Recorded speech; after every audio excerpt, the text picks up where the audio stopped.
নাও এখন আপনারা আমাকে বলেন, সবসময় বলতেছেন যে পর্দা করলে রেপ করবে না, পর্দা করলে রাস্তার কুকুর কামড়াবে না। চিন্তা করতেছি এখান থেকে বের হয়ে আমি একটা ফার্মেসিতে যাব, যে এক প্যাকেট কন্ডম কিনবো, ওটাও আমার ব্যাগে রাখবো। বিকজ যখন অনেকেই হয়ে যাবেন আর আমাকে রেপ করতে যাবেন, তখন আমি কন্ডম অফার করব, ভাই এটা পরেন, এটা করে আমাকে রেপ করেন। বিকজ ধরেন একটা আমরা জানলাম যে একটা মেয়ের জন্ম হবে, ঠিক আছে, আমরা মেয়ের জন্ম হবে দেখা বোরখা একটা নিব, এরকম বোরখা একটা নিয়ে এরকম করে ধরে রাখবো, এরকম করে, মানে মেয়েটা পয়দা হবে নগদে বোরখার ভিতরে ঢুকবে, ঠিক না? এটাই তো চাচ্ছেন। বোরখা পরলে, পর্দা করলে মানে আপনার এগুলো আটকাতে পারবে না, চিন্তা ভাবনা চেঞ্জ করতে হবে, এইখান থেকে চিন্তা ভাবনা চেঞ্জ করতে হবে। আর পর্দা করলে আপনাদের চোখে পর্দা করেন, এই যে চোখের মধ্যে পর্দা করেন, কারণ হচ্ছে আপনারা খারাপ। এখন যদি একটা রাস্তার মধ্যে একটা মেয়ে ন্যাংটা হয়েও হাইটা যায়, আপনারা তাকাবেন কেন? আপনাদের ধর্ম এটা বলছে আমি মুসলিম, আপনাদের ধর্ম বলছে, আমাদের ধর্ম বলে নাই এরকম।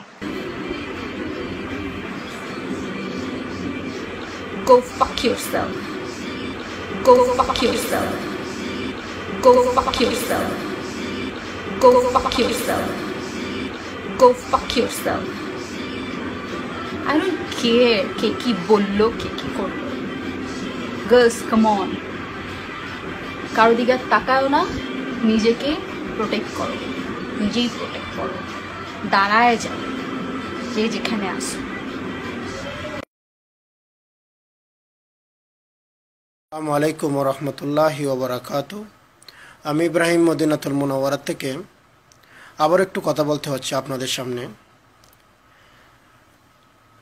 আমি কোনো হাদিস কোরআন, কোনো এবারত দে, কোনো দলিল দে ওদেরকে কোনো বলবো না, কারণ ওরা হাদিস কোরআন বুঝবে না। তাই ওদেরকে কিছু যুক্তিক কিছু কথা বলতে চাই। দেখলাম একটা আপু, ওদেরকে আপু বলাও খুব খারাপ জিনিস, কারণ ওরা এক প্রকার নষ্ট, না হলে এরকম কথা কখনো বলতো না।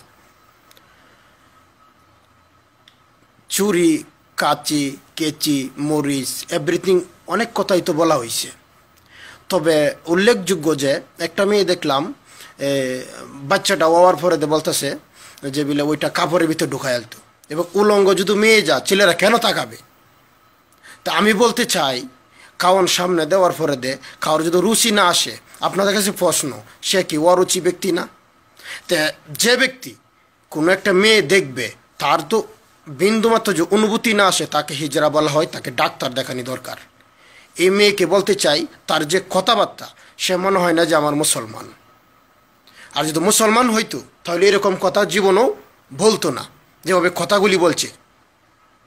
আর টিয়া নাকি একটা মেয়ে নাম, যে কন্ডমের কথা বলছে, মুখে উচ্চারণ করা যায় না, তারপরে বলতে হচ্ছে যে এরকম ফালতু যে কন্ডম দিবে, কন্ডম দিয়ে ঠেকাইবে, দাও কাচি বা কোনো কিছুই রাখবে না, কেচি রাখবে না, কন্ডম দিয়ে ছেলেদেরকে ঠেকাইবে।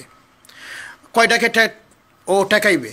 ও কত বড় নষ্ট আপনারা একবার চিন্তা করেন। এই মেয়েটা কত নষ্ট যে ও কন্ডমের কথা নিজের মুখে উচ্চারণ করছে যে কন্ডম দিয়ে ছেলেদেরকে ঠেকাইবে।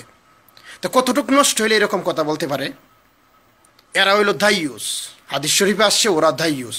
ওদের জায়গা হইব একবারে দুই চোখের 7 তবক নিচে, যেখানে একবারে লাস্টে। তে ওদেরকে আর কি বলবো? ওদের যদি শরম যদি না থাকে, তাহলে ওদেরকে বললে তো কোনো লাভ নাই। তাই আপনারা যারা দেখবেন বা ভিডিওটা অনুধাবন করবেন, শুধু এতটুকু মনে রাখবেন যে সম্মানী জিনিসকে সম্মান করা হয়, অসম্মানী জিনিসকে অসম্মানই করা হয়। তা নারী জাতি হইল সম্মানের জাতি। আপনারা সম্মানের পর্দা পুশিদায় নিজের আবরণ শরীরকে ডাইকে রাখেন, কোনো পুরুষকে আসক্ত করবেন না, পুরুষও চোখকে হেফাজত করেন এবং নারীও তার লজ্জা স্থানকে হেফাজত করেন। দিন দুনিয়ার কামিয়াবি হবে। জাযাকাল্লাহ খায়ের।